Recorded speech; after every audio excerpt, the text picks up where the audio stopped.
Welcome to the very first episode of our brand new podcast, Boots on the Ground, brought to you by Dogs on Deployment. I'm your host, Kylee O'Ney, the Marketing and Communications Director for Dogs on Deployment, and I am absolutely thrilled to kick off this exciting journey with all of you. Boots on the Ground is a special podcast dedicated to shining a spotlight on the incredible volunteers, boarders, and business collaborators who make our mission possible. In each episode, we'll hear heartfelt stories, gain valuable insights, and celebrate the remarkable efforts of those who support our military members and their beloved pets. For our inaugural episode, I couldn't be more honored to welcome a truly inspiring guest. Rebecca Eddy has been a dedicated Dogs on Deployment boarder for over a decade, providing a loving home for countless military pets during their owner's service commitments. Her and her family's unwavering commitment and generosity have touched the lives of many, and their story is one of compassion, love, and community spirit. Without further ado, let's dive into our conversation with the amazing Rebecca Eddy. Welcome to Boots on the Ground. Awesome. Well, thank you so much, Rebecca, for joining us today. I'm really happy to have you. How are you doing today? I'm wonderful. Thank you so much for asking. Having a fantastic day, and I'm so honored to be here doing an interview with you today for Dogs on Deployment. It's very close to my heart. Thank you. Well, I'm so excited to talk with you. Let's go ahead and get started. I know a lot about you already from previous, we did a blog post on you previously. So Yeah. I know a lot about you, but I want to know what do you want me to know about you? I want to hear it directly from you. Can you tell us a little bit on how you got started as a boarder for military pets?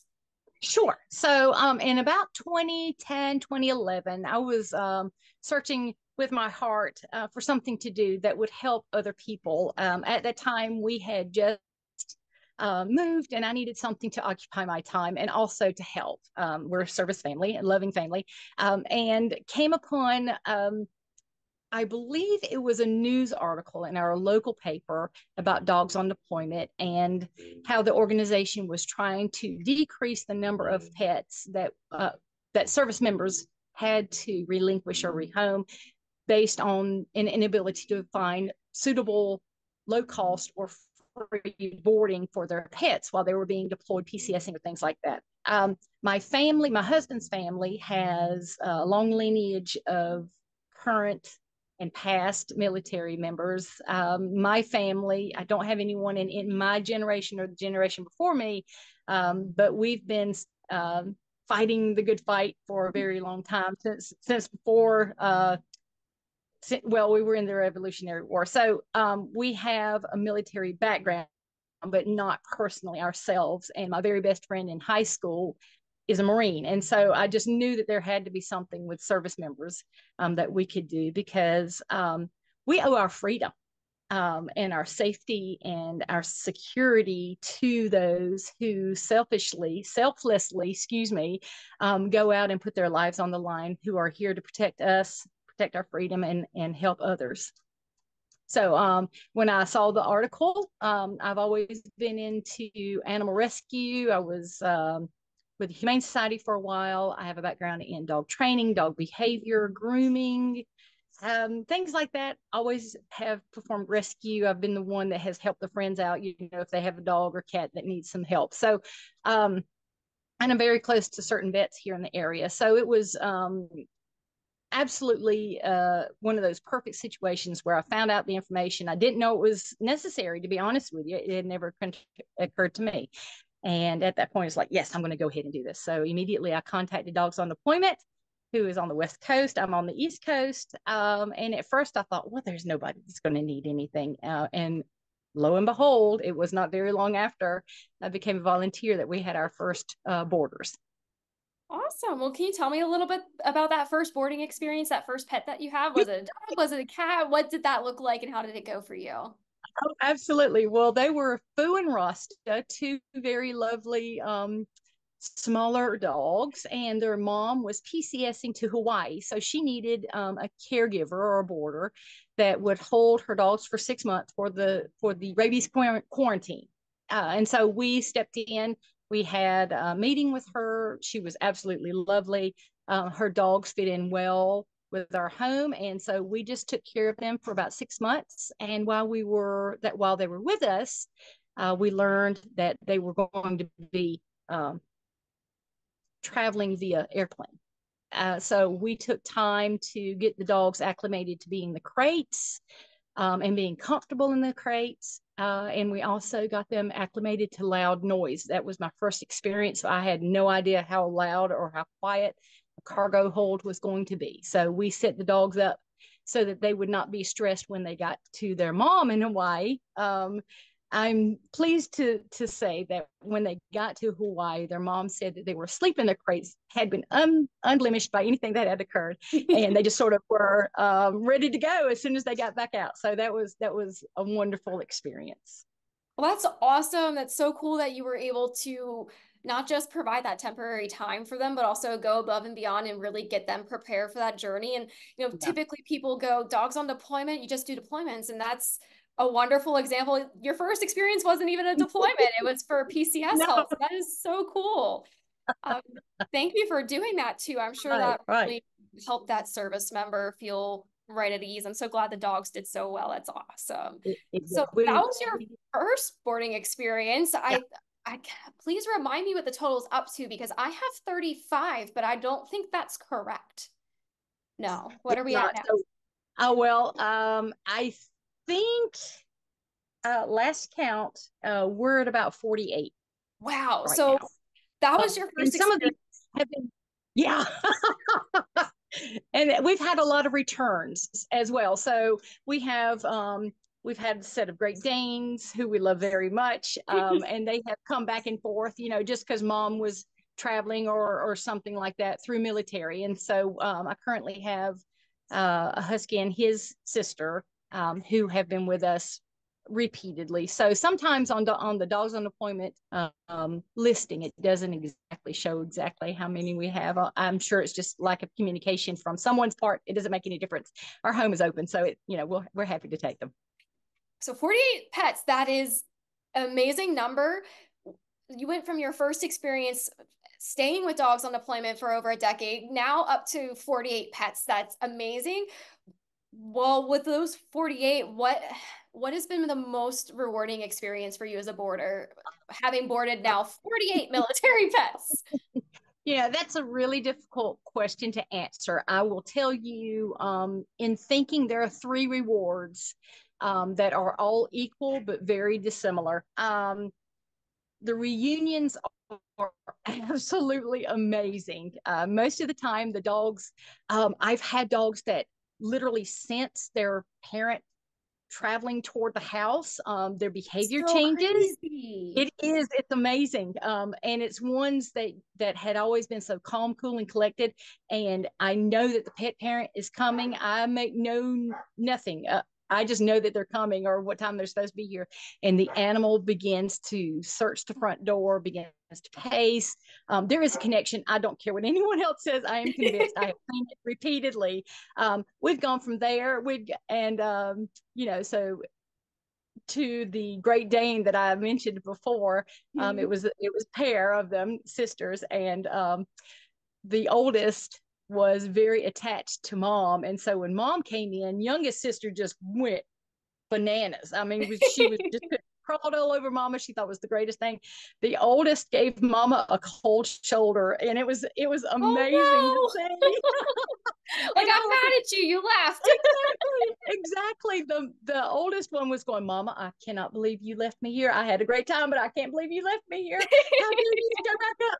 And so it was only a few minutes, right? And mama took it beautifully. Mom's a great lady anyway, but after the oldest Great Dane I think she sort of figured out that mom had suffered enough from not being able to have love and don't need kisses. to hold out any longer. Yeah, so the Great Dane went over there. So we've seen a lot, but I think that reward of the reunion and beyond any conversation, the love and the eagerness and the excitement of the service member and his or her family if they come, the anticipation of being reunited with their family member, you absolutely know that they love that pet, that they have longed to be with that pet, and that pet is love, and that just makes everything just sort of fantastic. The second reward is often hearing, either while the service member is away or at reunion or afterwards, that there's a sense of reassurance that the service member experiences maybe lowered anxiety, knowing that their pet, their fur baby, not pet, but their fur baby is loved and cared for and is in a safe place. So that's like one thing that they don't have to be concerned with while they're gone. And to me, that's an enormous reward, because I don't need them to be concerned about something like that. I mean, you should not have to be concerned about the love and care for a family member while you're gone. You just need to know that they're safe and secure. So that's the second large reward that we get. And that's the primary reason why we joined Dogs on Deployment, was to know that the service member could have their full mind and attention on their job at hand, not to be concerned about, you know, if their dog was safe with someone or if they had to rehome.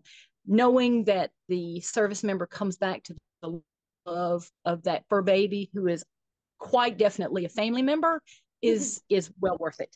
And then with the third reward, and this might sound corny, but it absolutely is not, is our family increases in size with each boarder, because we love each boarder. We love their pets. We love the service member. And, you know, I try in a restrained way to maintain contact with a lot of the service members. I know that I may just be, my family and I may just be a blip on their radar, someone that just sort of helped them for a little short amount of time.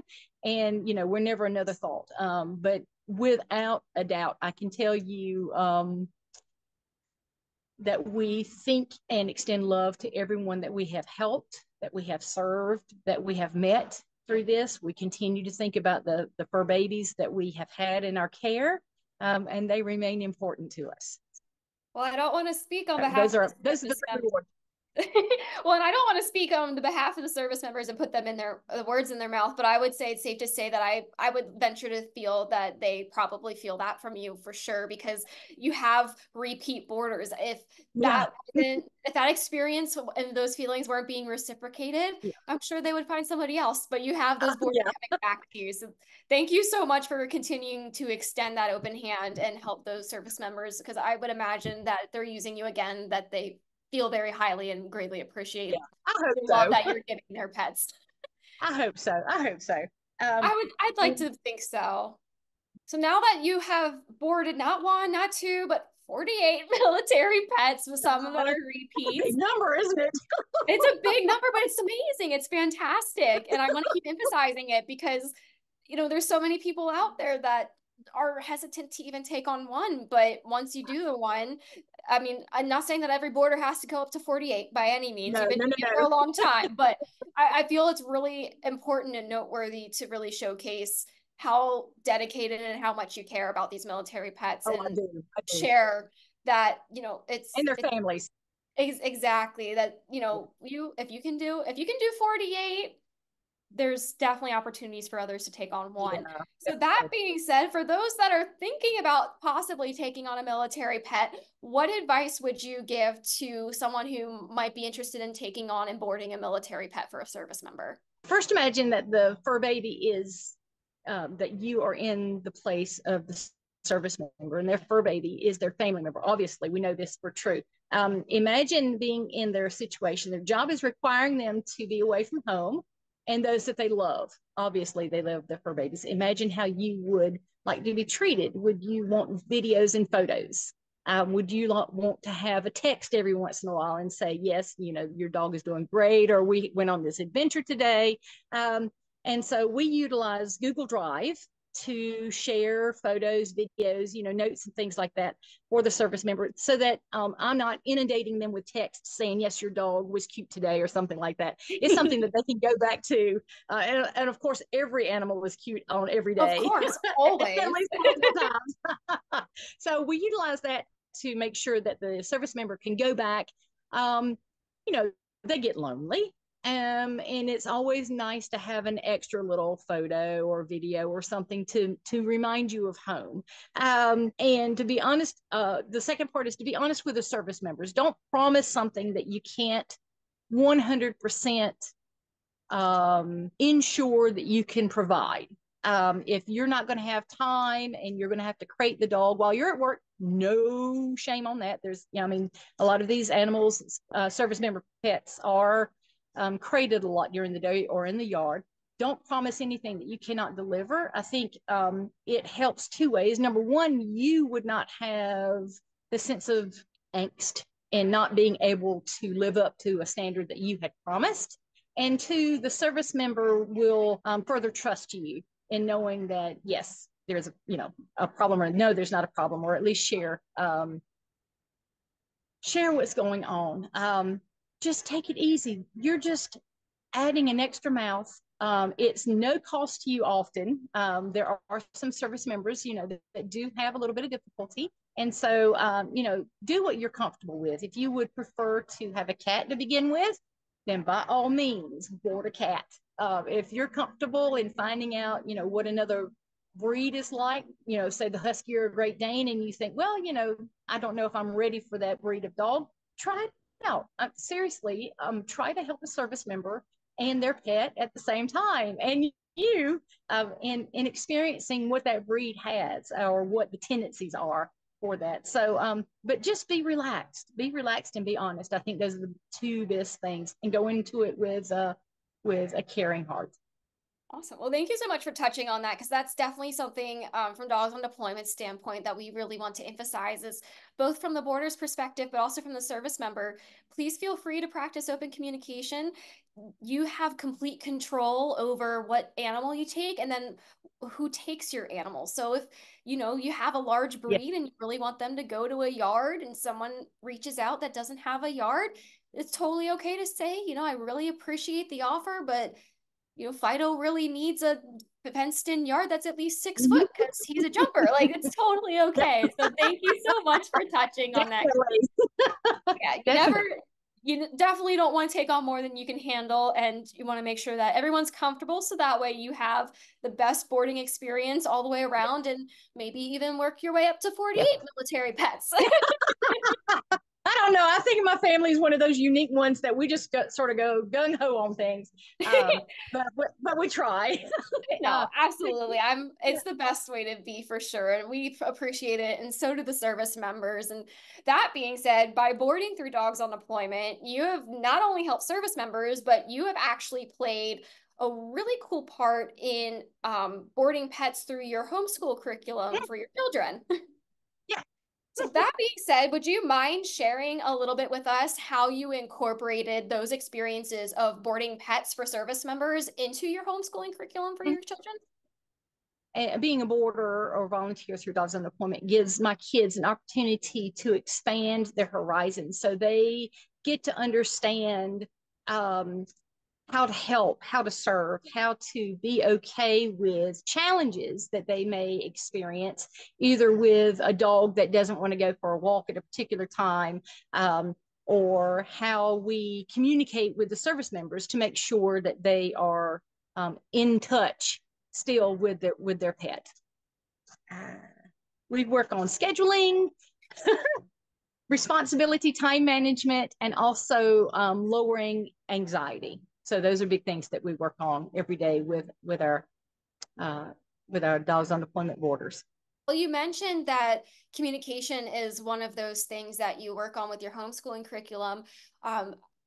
Previously, you've told me that one of those communication forms that you've used is actually postcards from service members, and then you use that as a learning tool. Can you actually elaborate for me how those types of tools, be it postcards or anything else you're willing to share, how that's helped your children understand different cultures or even global geography?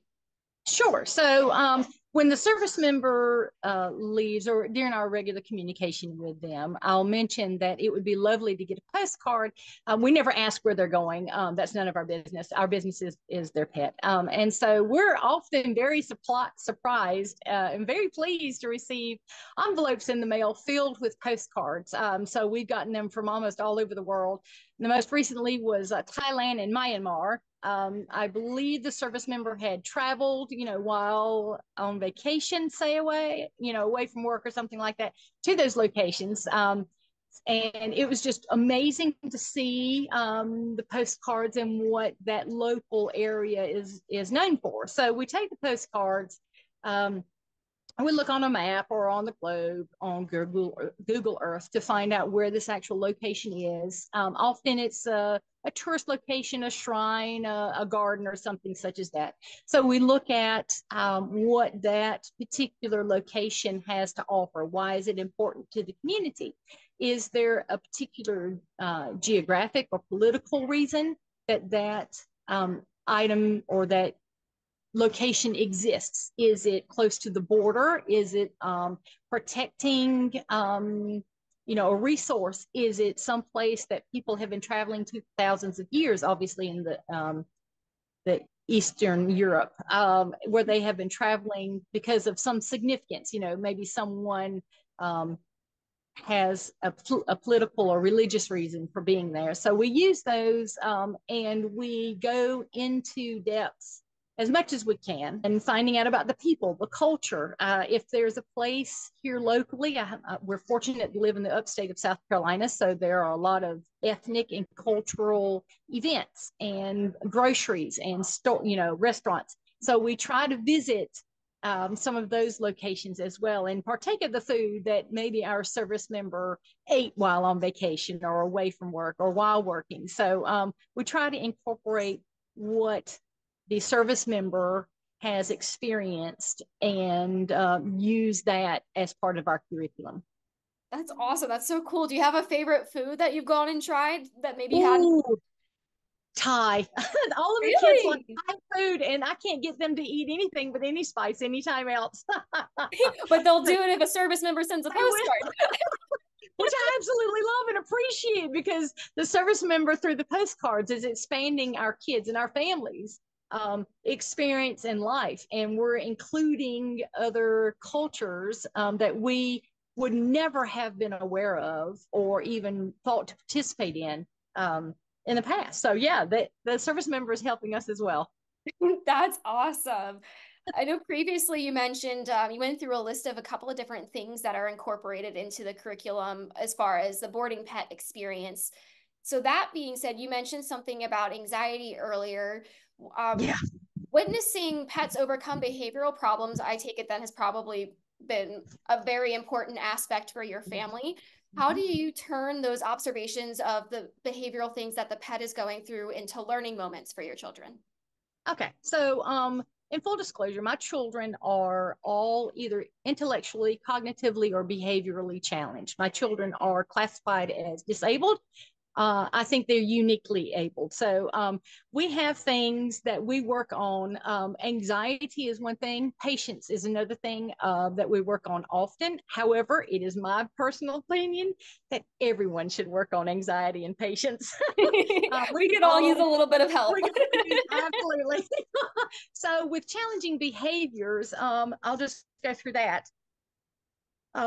Let's say we have a dog that we know from the service member, because whenever the service member is here, because of my background with dog training, grooming, behavior and things like that, I ask them if there is something that they would like for us to work on with the pets or with their fur baby while they're here. I know that everyone will not be able to do that, but that's just what we do. And so we find out, say the dog always pulls on the leash, it's a difficult walker, and that's okay. So as part of our curriculum, because we do a life skills. That's what we do. We incorporate, math, reading, whatever.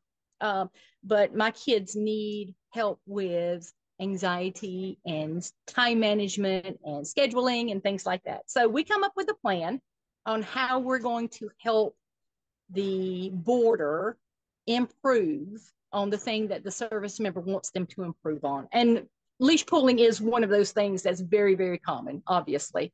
Food aggression is another one. So we come up with a plan, and it's just a step-by-step plan, very gradual. It's based on how long the dog will be here. And so we will assign duties to each one of the children on what they need to do. And so we work on our confidence in knowing that we know what we're doing and that we're going to walk this dog with our head held high, and that we're going to hold an energy of confidence and know that everything is going to be fine. And, when the dog starts pulling, we have a routine, we have a plan in place. And so the kids act upon that plan, and we just go through those steps. Sometimes we're incredibly successful, and sometimes we either don't have enough time, or the dog has a mind of their own and has decided, no, I just like pulling. And that's okay. It's going to take a little bit longer than you thought. Yeah. But it's wonderful to see how each one of the children responds in gaining confidence and patience in knowing that they're doing something to help. And so that's always rewarding in knowing it, with any child, to see that they are grasping something that maybe math is not their forte, but they are really great with following directions, or really great with coming up and noticing body language, which is incredibly, useful in humans and in pets, animals. Absolutely. So they do, we follow a plan. And of course, because of my kids' situation, they're always supervised. So I'm always with them, and we do this like as a group situation. But I know that other situations and other families can modify what they do based on their own children. And homeschool families generally know exactly what their children's abilities are, and they can build upon the strengths. So there are little steps that you can do, make sure that you're have food ready at a certain time, or have the bowls prepared for the dogs, or one child being in charge of washing out the bowls and refilling them with water. Something as simple as that is always very helpful and can teach life skills. That's awesome. So you cover geography, culture, as well as behavioral and time management. In what ways have you utilized your boarding experiences in the military pets to teach your children about the realities of military life and the sacrifices associated with that? Ooh. I know, a heavy question. Well, that's amongst the easiest things to teach Really? with our kids. It is. It actually is, because we go a little when we're looking at the geography, we always go into the situation of boarding and knowing that, first and foremost, our service member has been plucked from their home and put into a situation that they don't know much about often. They have their and please forgive me because I'm not military, is it platoon or their troop or their group, their company that they travel with. So they're with the same people. But imagine being picked out of the beautiful oasis of Florida or the ocean, and you're in the middle of the desert, where it's landlocked, and you're getting 120-degree temperatures, and there's sand inside and nothing else, so in working with the geography and explaining to the kids what it's like, we talk about what the service member may be doing. We look at pictures or videos, if we can find them, of locations that are very similar. We don't know that we're at the same base, but we talk about how the kids would expect living to be in that situation. Would they wear flip-flops? Would they, would the sand be hot or cold? Would they get a lot of wind? Would there be a lot of rain? So, it's been very helpful in looking at some of the encampments. I don't know if that's the right word, or bases, especially in the desert areas, with the tents and, the potable water and the big tanks and, things, the fencing around. It gives them a new insight as to the hardships that people are going through for our freedom, and to make sure that the world is right, and doing their part in helping others.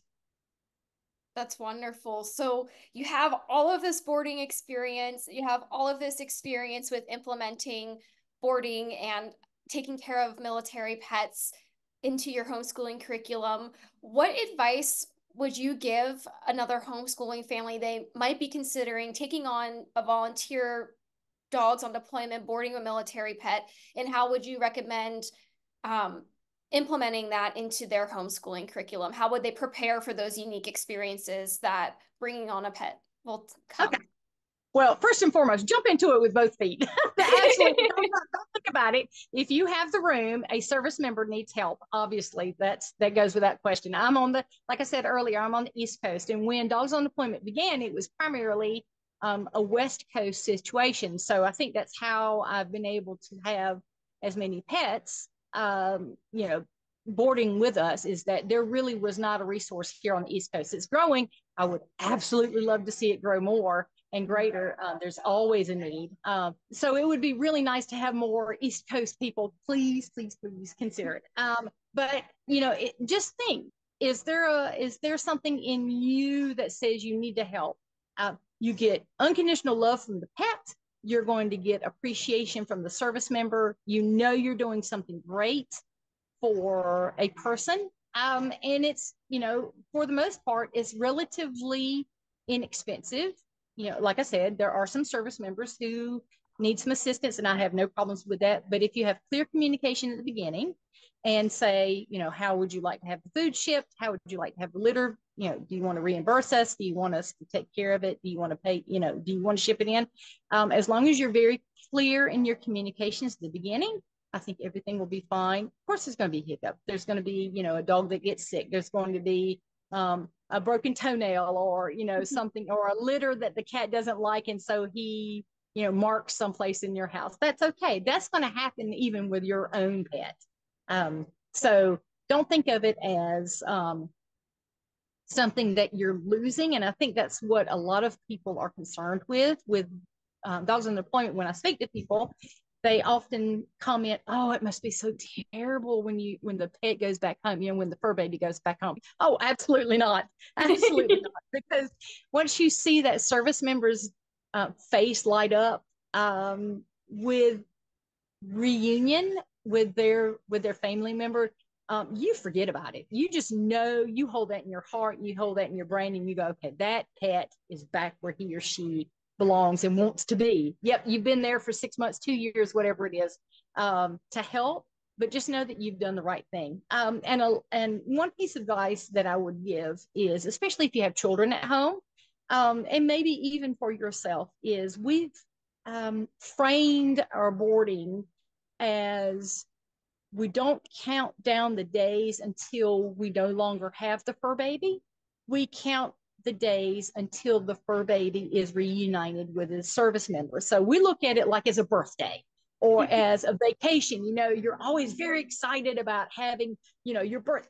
I'm 12 and a half years old, and I got 6 months more to go. So count those 6 months as increasing your excitement about having that fur baby go back with his or her mom or dad or family member. So you're increasing in excitement. You're not being depressed and, oh my goodness, the dog or cat or Freya or whatever is going to be leaving me soon. It's, oh my gosh, this baby gets to go back where he or she really, really wants to be. And so make it a joyous occasion, not a depressing, something's being removed.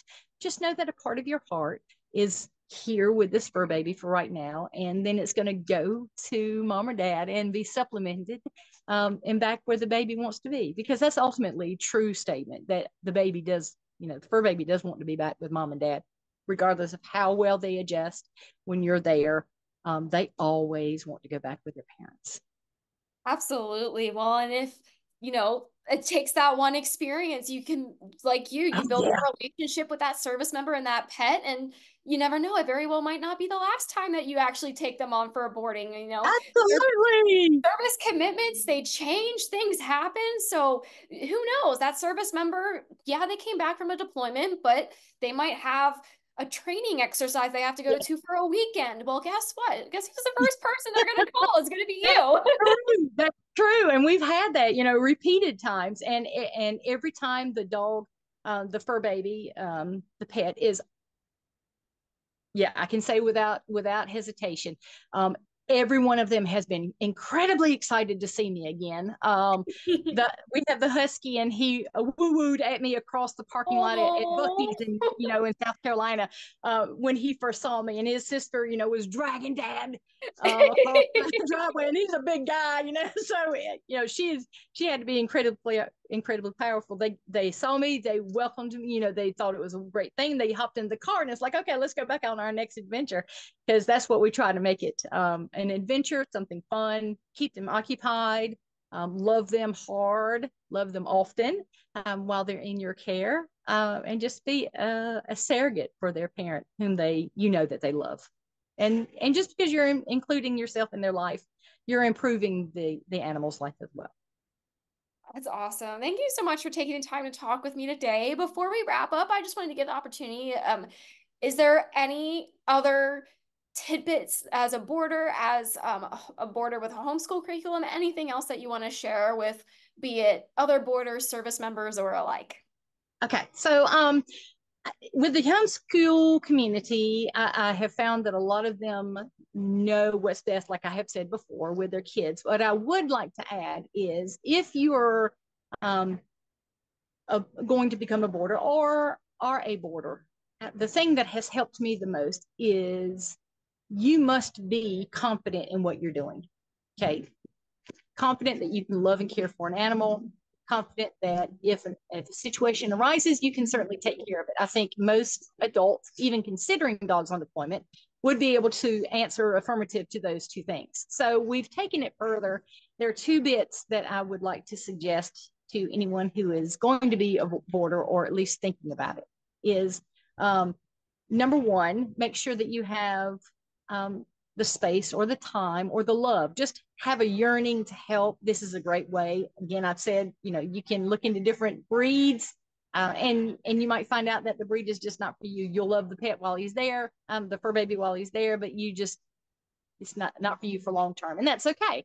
The other thing is you are a stand-in for the service member. So you need to have confidence, like I just said, in knowing what you do. So pre-plan, the biggest thing that I think that has helped our service members is we have a step-by-step plan to when the service member leaves and says, I will see you in 6 months, to their pet. And let me run that down for you in case it will help someone else, because it has certainly helped almost all of our service members. So we have a meet and greet at the house. The dog comes in. I always greet the service member first to give the fur baby the assurance that Dad or Mom is okay with me. And then Dad or Mom maintains control of the leash while they walk into the house. And we encourage the service member to walk around or, do whatever. When the service member is confident that their dog or cat or whatever is okay, I encourage, and this is primarily for dogs, I'm sorry. We encourage the pet parent to just drop the leash and let the dog walk around. That way the dog still senses that he or she is being controlled. There's, that attachment maybe to Mom or Dad. And when the service member is confident, again, it's their confidence that you're concerned with, we encourage the pet parent to take the leash off the dog, and the leash, they just sort of roam around. So we sit and chat. Normally it's an hour and a half, just whatever the service member has time for. We talk, we let the dog roam around. The service member, I'm hoping, gains confidence in knowing that the dog is going to be okay, he or she is comfortable.